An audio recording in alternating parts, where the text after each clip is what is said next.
Rénologique est une présentation de duproprio.com en collaboration avec l'Agence de l'efficacité énergétique du Québec et le magazine La Maison du 21e siècle.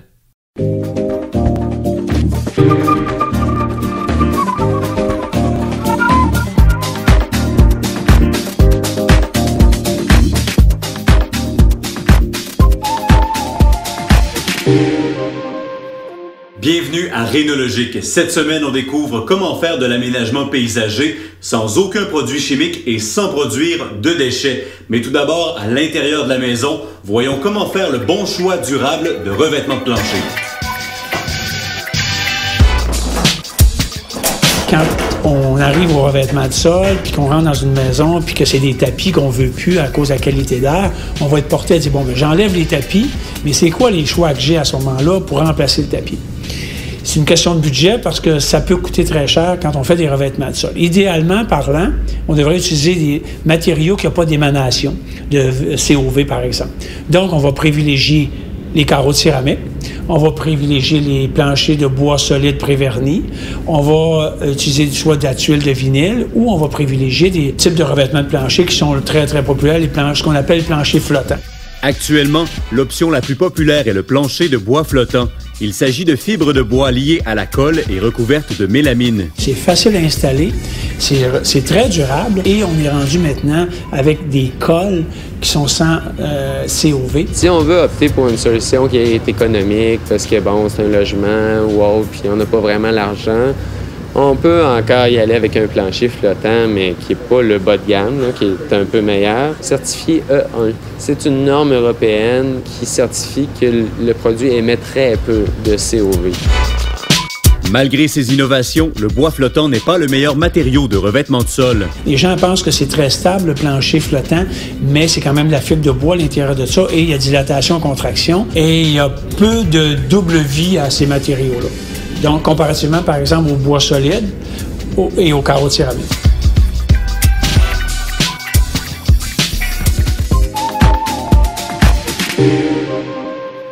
Malgré sa popularité, le plancher de bois flottant n'est pas la meilleure option. Pour une plus grande durabilité, on devra opter pour un matériau naturel. Le matériau par excellence demeure encore le plancher de bois franc. 3/4 de pouce d'épais de bois franc dans une maison va pouvoir être sablé, ressablé, reverni, ressablé, ressablé, reverni pendant plusieurs générations. Donc, on s'imagine au fait de durabilité, c'est dur à battre. Donc, on le paye en fait d'un coup, mais si on regarde à plus long terme, c'est très peu cher comparativement à un plancher en tuile de vinyle. Souvent, même au bout de 5 à 10 ans, les tuiles d'école sont à refaire, les planchers flottants de mauvaise qualité glissent, se déjointent, sont à mettre aux poubelles à chaque 10 ans. Le bois franc n'émet aucun COV dans l'air intérieur. Il se vend plus cher, mais par contre, l'investissement en vaut le coup. Et en mettant peut-être le double du prix, on peut arriver à avoir un bois qui est local en plus, que ce soit l'érable ou autre, qui vient d'à côté puis qui va durer, lui, pendant plusieurs générations. Même si elles sont naturelles, les essences de bois exotiques sont à déconseiller en éco-construction. Par exemple, le bambou, qui est pourtant une essence extrêmement durable, renouvelable, mais qui vient de la Chine ou de l'Asie ou de très loin, dans des forêts qui ne sont pas nécessairement bien gérées. Donc, ces matériaux-là, que ce soit les bois exotiques ou le bambou, même s'ils sont naturels, par rapport à l'écologie, on va les déconseiller l'usage ici au Québec. Le bois franc n'est pas le seul matériau naturel recommandable pour le revêtement de plancher. On peut avoir le liège, on peut avoir des planchers de béton qui sont polis, tout simplement, on peut les teinter. Ces planchers-là, souvent, peuvent être radiants en plus. Donc là, on a un système de chauffage et un plancher fini à la fois. La céramique est également à conseiller. Elle est naturelle et durable. La céramique qui est fabriquée encore là localement est une très bonne alternative puisque en fait c'est de l'argile là, dans bien des cas transformée, donc cuite. C'est sûr que l'énergie grise est plus grande, mais la durabilité est très bonne aussi. Vous pouvez voir et revoir les émissions de Rénologique au www.duproprio.tv. En parlant de revêtement de plancher avec Yann, nous avons abordé la question de l'impact du choix des matériaux sur la qualité de l'air intérieur. Fut un temps où le bon vieux tapis mur à mur était gage de confort. Eh bien, les temps ont changé. Les tapis, malheureusement, auraient besoin d'un entretien extrêmement régulier, rigoureux pour justement ne pas absorber là, tous les polluants qu'on a dans nos maisons, que ce soit qu'on parle d'acariens, etc. En général, le tapis, plus il a le poil court, plus il est sain, justement parce qu'il retient moins de poussière. Maintenant, on a certains choix de tapis recyclés ou recyclables. Donc, il y a quand même un effort qui est fait à ce niveau-là. Mais je pense que l'usage du tapis devrait être limité vraiment à certains endroits particuliers où on veut vraiment avoir une insonorisation qui est optimale ou des choses comme ça, mais que ça devrait toujours être en cas d'urgence qu'on l'utilise. L'importance d'assainir l'air intérieur n'est plus à prouver. Il est de 5 à 10 fois plus pollué que l'air extérieur. Notre choix de revêtement de plancher aura des conséquences sur notre santé. Malheureusement, les gens réalisent pas à quel point leur maison les rend malades. Puis les causes à effet n'ont pas nécessairement été prouvées ici en Amérique du Nord. Donc, on se fie beaucoup à des études européennes, souvent ou ailleurs. Donc, les gouvernements, les municipalités tardent à légiférer au niveau de l'utilisation de certains matériaux à l'intérieur.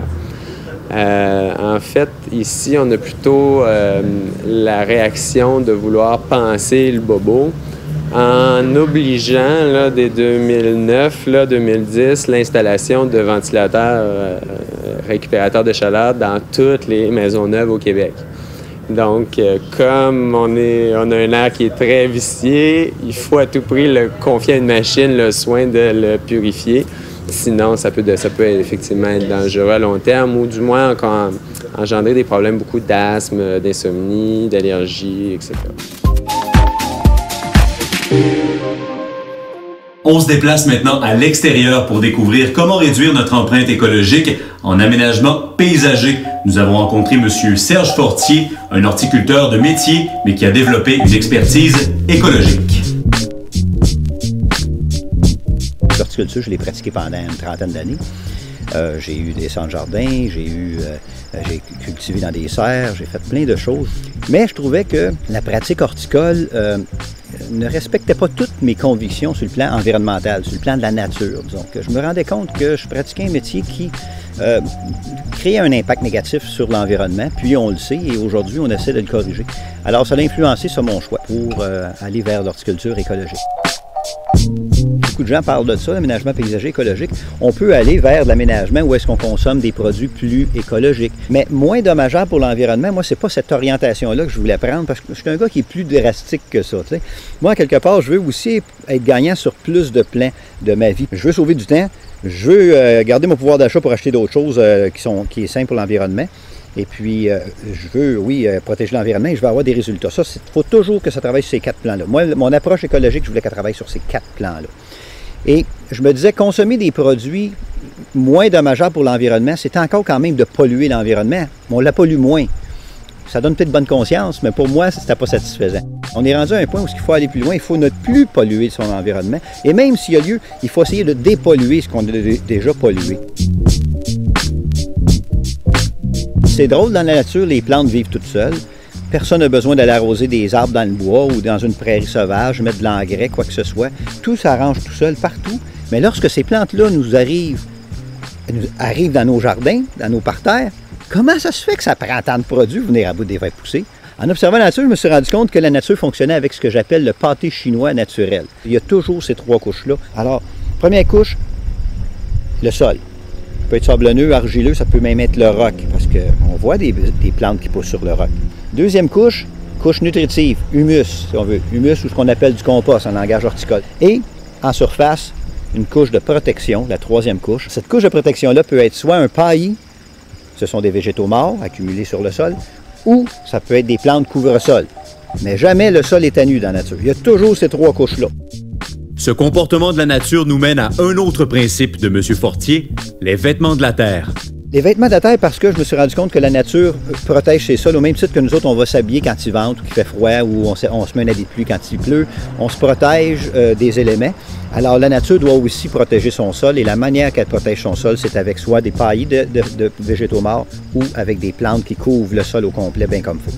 Alors, si on ne fait pas ça dans nos jardins, la nature va le faire, mais avec des plantes qu'on n'aime pas, qu'on ne veut pas et qu'on appelle des mauvaises herbes.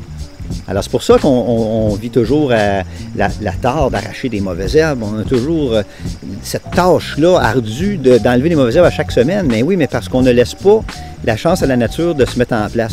Pour couvrir le sol de manière efficace et esthétique, M. Fortier utilise des plantes jugées trop envahissantes par l'horticulture conventionnelle. Cependant, l'étendue de ces plantes sera contrôlée par des barrières souterraines faites à partir d'emballages recyclés. Vous savez, c'est pas bienvenu ça de dire aux gens, regarde, tu n'as plus besoin d'aller au centre jardin parce que tu peux t'arranger avec tout ce que tu as autour de chez toi. J'ai un client qui, lui, a aménagé tout ça. Regarde, il est en pleine ville, à Victoriaville.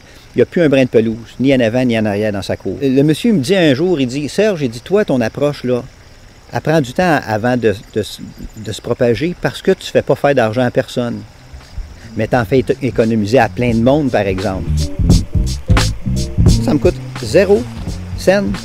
J'ajoute rien pour gérer 15 000 pieds carrés de surface aménagée autrement qu'avec de la pelouse.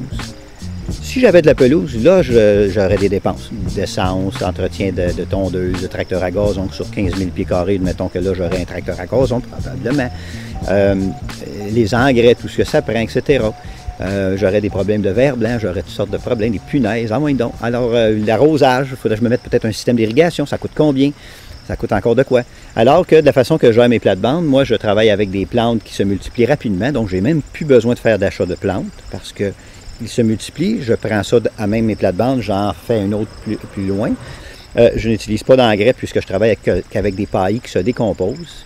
Dans la nature, les feuilles des arbres tombent au sol, commencent par faire un paillis et ensuite deviennent la nourriture, se décomposent et deviennent la nourriture des mêmes arbres qu'ils ont fait quelques années d'avant. Et le cycle recommence et ainsi de suite. Alors, la nature gère ces choses de façon circulaire. Moi, c'est ce que je cherche à faire. Puis la nature, ça ne coûte rien. Elle ne génère pas de déchets et pourtant, elle a toutes les richesses qu'il lui faut pour pouvoir se propager, puis se multiplier, puis être généreuse.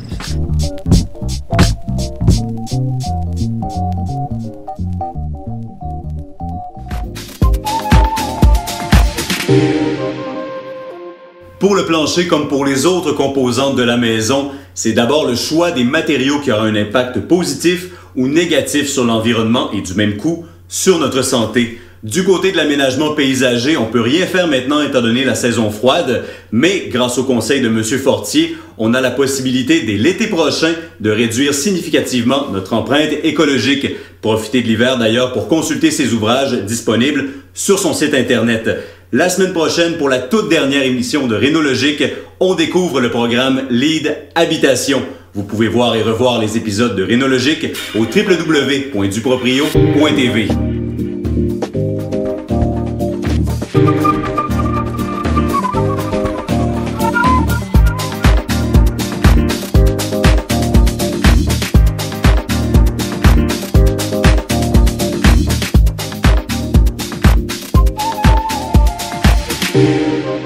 Rénologique était une présentation de duproprio.com en collaboration avec l'Agence de l'efficacité énergétique du Québec et le magazine La Maison du 21e siècle.